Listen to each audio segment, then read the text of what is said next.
एक घर एक झाड उपक्रमाचा नवा टप्पा.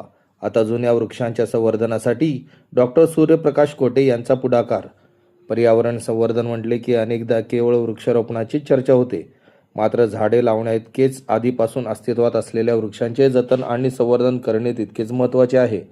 हाच संदेश देत एक घर एक झाड या उपक्रमाचे प्रणेते डॉक्टर सूर्यप्रकाश कोटे यांनी शहरातील जुन्या वृक्षांच्या संरक्षणासाठी आणखीन एक महत्त्वाचा उपक्रम हाती घेतला आहे. सोलापूर शहरातील अनेक मुख्य रस्ते, मंदिरे, समाज मंदिरे आणि सार्वजनिक ठिकाणाभोवती वर्षानुवर्षे काँक्रिटीकरण करण्यात आले आहे.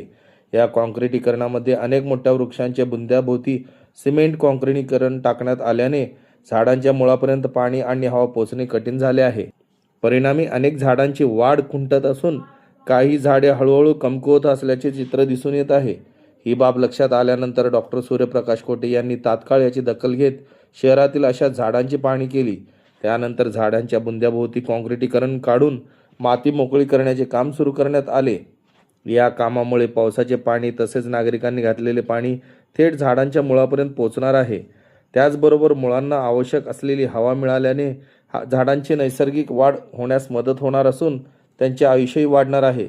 एक घर एक झाड या उपक्रमांतर्गत शहरातील मोठ्या प्रमाणावर वृक्षारोपण करणारे डॉक्टर सूर्यप्रकाश कोटे आता केवळ नवीन झाडे लावण्यापुरते मर्यादित न राहता आधीपासून शहराची शान असलेल्या मोठ्या वृक्षांचे संवर्धन आणि संरक्षण करण्यावरही विशेष भर देत आहेत.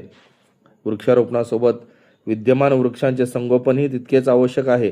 हा संदेश त्यांच्या या कृतीतून स्पष्टपणे दिसून येत आहे. पर्यावरणाचे संतुलन राखण्यासाठी आणि पुढील पिढ्यांना हिरवेगार शहर देण्यासाठी प्रत्येक नागरिकांनी झाडे लावण्याबरोबरच आजूबाजूच्या झाडाची काळजी घेणे, त्यांना नियमित पाणी देणे आणि त्यांच्या मुळाभोवती अडथळा निर्माण करणारे काँक्रिटीकरण टाळणे आवश्यक असल्यास आवाहनही या उपक्रमाच्या माध्यमातून करण्यात येत आहे. वृक्षारोपण ही केवळ सुरुवात असते, पण त्या वृक्षांचे आयुष्यभर जतन आणि संवर्धन करणे हीच खरी पर्यावरणाची सेवा आहे.